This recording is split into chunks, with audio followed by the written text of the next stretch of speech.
Hello students. In the last two lectures, we have discussed about nil radical and Jacobson radical of rings. In this lecture, I will discuss about some very interesting properties of Jacobson radical of Artinian rings. Recall that a ring is called Artinian if any descending chain of left ideals of a ring is stationary, or we can say that any non-empty family of left ideals of Artinian ring has a minimal element. So let us start my lecture with a very interesting result, which says that if R is an Artinian ring, then Jacobson radical of R is intersection of some finitely many maximal left or right ideals of R. Remember, Jacobson radical of any ring is intersection of all maximal left or right ideals of R. But this theorem says that in case of Artinian ring, this is intersection of only finitely many maximal ideals of R. So let us try to prove it. Now, suppose U is the set of all maximal left ideals of R. Now we define a family F to be those left ideals of R which can be expressed as intersection of finitely many maximal left ideals of R. So F is the set of those left ideals which can be written as intersection of finitely many maximal left ideals. Now look at this set U. Take any maximal left ideal in U. Any element of U will belong to F. So therefore this family is non-empty. So thus this is non-empty family of left ideals of R which is given to be Artinian ring. So thus this family has a minimal element. So suppose that minimal element be J0. So thus J0 is the intersection of finitely many maximal left ideals of R. So let us write J0 as intersection Mi, I going from 1 to R, where Mi belongs. Each Mi belongs to U. So now we claim that our Jacobson radical of R is same as J0. If we are able to prove this, the theorem will be proved. Now see, JR is the intersection of all maximal left ideals of R, and J0 is intersection of some finitely many maximal ideals of R. So clearly JR is contained in J0. Now take any element M in U, that is take a maximal left ideal M in U, then consider J0 intersection M. Now see, J0 is intersection of finitely many maximal ideals. One maximal ideal is also intersected with this, so that means this J0 intersection M is left ideal of R and it is intersection of finitely many maximal left ideals. So this belongs to F, but J0 intersection M is contained in J0. But we have said that J0 is minimal element of F. So that means J0 intersection M has to be equal to J0. This means J0 is contained in M. Now see, M we have taken to be arbitrary element of U. So from here we can say that J0 is contained in every element of U. So therefore J0 is contained in intersection of M for all M in U. In particular, we can say that J0 is contained in JR. So combining these two inequalities, we get that J0 is equal to JR. Thus, JR is intersection of finitely many maximal ideals of R. So thus, in case of Artinian ring, Jacobson radical is intersection of finitely many maximal ideals. Next result says that if R is Artinian ring with 1, then Jacobson radical of R is nilpotent. That is, some power of this ideal will be 0. In fact, it will be the largest nilpotent ideal of R. So thus, JR will be equal to NR. So thus, for Artinian ring with 1, Jacobson radical is same as nil radical. See, we know that nil radical is always contained in Jacobson radical. But for Artinian ring with 1, these two will be equal. So let's prove this. We write J to be JR. Now, consider the descending chain of ideals of R, namely J, it contains J square, it contains J cube, and so on. Now, since R is given to be Artinian ring, this descending chain of ideals is stationary. That means there will exist some M such that Jm is equal to Jm plus 1 is equal to so on. So we write Jm to be I. Now look at Ij. Ij will be Jm plus 1, which is same as Jm, so which is same as I. And if we consider I square, it will be J2m, which is again equal to Jm, which is equal to I. Now we claim that this ideal I is 0. If we prove this, then we will get that mth power of J is 0. That means J is nilpotent. So suppose I is not 0. So we consider a family of left ideals of R such that Ik is not 0. I is J raised to power m. So we consider a family F of left ideals of R such that Ik is not 0. Now see, F is non-empty because I belongs to F, as I into I square is same as I, and we have assumed that I is non-zero. So therefore I belongs to this family F. So thus F is non-empty. Now again R is given to be Artinian ring, and F is a family, non-empty family of left ideals of R. So thus it should have a minimal element. So let that minimal element be K. So this means K is left ideal of R such that Ik is non-zero. Now see, Ik is non-zero. That means it will contain at least one element which is non-zero. So that means there will exist some A in I and B in K such that AB is not 0. Now look at this. AB. A belongs to ideal I and B belongs to left ideal generated by B. We denoted by RB. So AB belongs to product of two ideals I and RB. So this means I into RB is not 0. Therefore, RB belongs to this family F. But see, B belongs to K. Therefore, RB, ideal generated by B, is contained in K. But K is minimal element of F. So therefore, we get that K is equal to RB. Right? Now, consider Ij into RB. Remember, here I is J raised to power m. Now see, since Ij is I, so we write it as I into RB. Now, I is left ideal of R. So this is equal to IB, which is not 0. So thus, now JB is contained in RB, which is equal to K. And since I is contained in J, so AB belongs to JB. Thus, JB is not 0. So thus we have shown that JRB is not 0 and IJRB is not 0. So therefore, JRB is equal to K. So thus we get that RB is equal to K is equal to JRB. Remember, here J is Jacobson radical of R. So by Nakayama lemma, now see, RB is finitely generated R module. It is generated by just a single element B. So by Nakayama lemma, RB should be 0. But this implies B is 0. But we have taken B to be non-zero. That means we get a contradiction. Therefore, our assumption that I is non-zero is false. I has to be 0. That means J raised to power m is 0.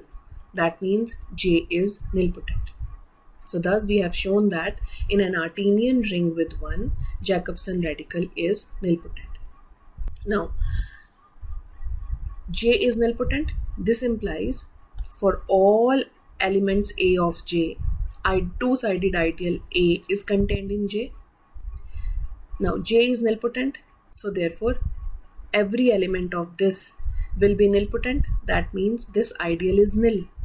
So this means A will belong to NR because NR is the largest ideal for which every two-sided ideal generated by every element of that is nilpotent, is nil ideal. So therefore A belongs to NR. So therefore J is contained in NR. But NR is always contained in J. So we get that J is equal to NR. So thus, for an Artinian ring with one nil radical is same as Jacobson radical. Next, its corollary is, in an Artinian ring, every nil ideal is nilpotent. See, we have done certain examples in the previous lecture that there do exist nil ideals which are not nilpotent. But in case of Artinian rings, every nil ideal is nilpotent. So let's see. Suppose I is nil ideal in R. So this implies I is contained in NR because NR is the largest nil ideal of R. But NR is contained in JR. So therefore we get that I is contained in JR. Now by the previous theorem, JR is nilpotent.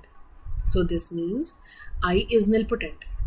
So thus we have done the result that in an Artinian ring, every nil ideal is nilpotent. Now for proving the remaining results, we will first prove these elementary results. First is, suppose R is a commutative ring with 1 and P is a prime ideal of R such that P contains product of some prime ideals. P contains P1 raised to power R, P2 raised to power R, Pn raised to power R, where Pi are distinct prime ideals of R. Then P contains PIR for some I, and hence from here I can say that P contains Pi.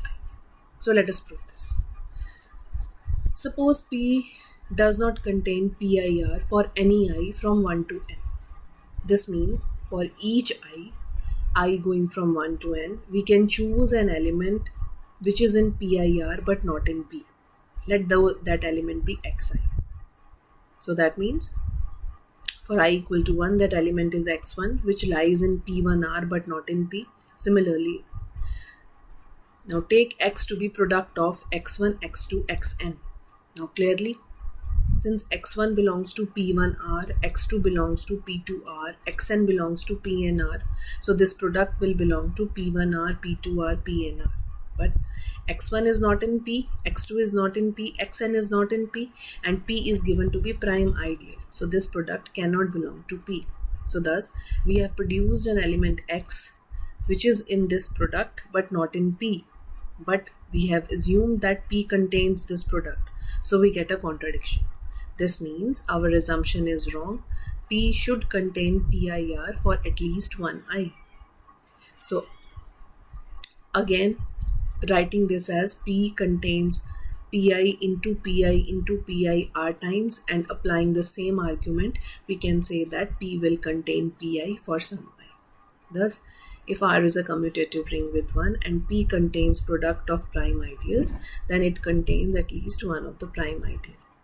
Now next comes the definition of co-maximal ideals. Suppose I and J are two ideals of commutative ring R with 1. Then we say that I and J are co-maximal if their sum is whole of the ring. For example, suppose we consider the ring of integers and we consider the ideals generated by 2 and ideal generated by 3. Now look at this. 1 can be written as 2 into 2 plus 3 into minus 1, which belongs to sum of the ideals 2 and 3. So 1 belongs to ideal generated by 2 plus ideal generated by 3. Now we know that if an ideal contains unity of a ring, it contains the whole ring. So therefore, these two are co-maximal ideals. So there is nothing special between these 2 and 3. If we take any m and n here, where GCD of m and n is 1, then ideal generated by m and ideal generated by n will be co-maximal. Now, any two distinct maximal ideals in a commutative ring R with unity are co-prime or co-maximal. Sometimes we say these ideals to be co-maximal, sometimes we say them to be co-prime. Now, suppose m and n be two distinct maximal ideals. So therefore, m plus n will properly contain m because m is not equal to n. So by the definition of maximal ideal, m plus n should be equal to the whole ring R. That means m and n are co-maximal ideals. Next comes very interesting property of co-maximal ideals, that if I and J are co-maximal ideals of commutative ring R with 1, then their product is same as the intersection. So now, let AB belongs to IJ, where A belongs to I and B belongs to J. So clearly, B belongs to J, so that means B belongs to R. And I is given to be ideal, so AB will belong to I by the definition of ideal. Similarly, if I consider A to be element of R and B to be element of J, then this product will belong to J. So thus clearly, any element AB of IJ will belong to I as well as J. So therefore, AB will belong to I intersection J. So thus we can say that IJ is always contained in I intersection J. Now, I and J are given to be co-maximal ideals. This means I plus J is equal to R. So that means I can write 1 as... Okay, so let us take an element X in I intersection J. This means X belongs to I and X belongs to J. Now, I and J are co-maximal. So I plus J is equal to R. That means there will exist element A in I and B in J such that 1 is equal to A plus B. Now, we have taken X in I intersection J. So we multiply this equation by X. We get that X is equal to XA plus XB. Now see, A is in I, X is in J. So therefore XA belongs to IJ. X is in I, B is in J, so this is also in IJ. So since IJ is ideal, so XA plus XB will be in IJ. This means X is in IJ. X we have taken to be arbitrary element in I intersection J. So therefore, I intersection J is contained in IJ. So thus we get that for two co-maximal ideals I and J, IJ is equal to I intersection J. Now, there comes a very interesting result which says that in a commutative Artinian ring, there are only finitely many maximal ideals. So let's prove it. Suppose R is a commutative Artinian ring with 1 and we write J to be Jacobson radical of R. Now remember, we have done that in a commutative Artinian ring, in any Artinian ring with 1, Jacobson radical is intersection of finitely many maximal ideals. So we write J as intersection Mi, I going from 1 to n. Now see, we have also proved that in an Artinian ring with 1, J is nilpotent. So now see, Mi here are distinct maximal ideals. So we have done that distinct maximal ideals are co-maximal, and if I and J are co-maximal, then intersection is same as product. So using that result, we get that J is equal to M1, M2, Mn, product of the ideals. Now, we claim that these are the only maximal ideals of R. Now see, we have proved that Jacobson radical of Artinian ring is nilpotent. So let Jm is equal to 0. So this means Jm, which is equal to 0, and J is M1, M2, Mn. So this will become M1, M, M2, M, Mn, M. Now, let M be any maximal ideal of R. So clearly, M will contain 0, and 0 is equal to M1, M, M2, M, Mn, M. Now see, we know that any maximal ideal of a ring with 1 is prime. So therefore, this is prime ideal. Similarly, M1 is prime ideal, M2 is prime ideal, Mn is prime ideal. So by lemma 1, we get that M contains Mi for some I, but both are maximal ideals. So this is possible only if M is equal to Mi. So thus, we have taken any maximal ideal of R and we have shown that this maximal ideal is among these MIs where I runs from 1 to n. So thus, this implies that these are the only maximal ideals of R. And remember, what are these maximal ideals? These are those maximal ideals which occur in the intersection of Jacobson radical of R. So thus we have shown that in a commutative ring with 1, there are only finitely many maximal ideas. So I am ending this lecture by making a very interesting statement that every commutative Artinian ring is Noetherian. You remember, we have done several examples of Artinian modules which are not Noetherian. But in case of Artinian ring, if it is commutative, then it is Noetherian. In fact, this result is true for non-commutative rings also. But that is beyond the scope of your syllabus. So, commutative Artinian ring is Noetherian. Thank you.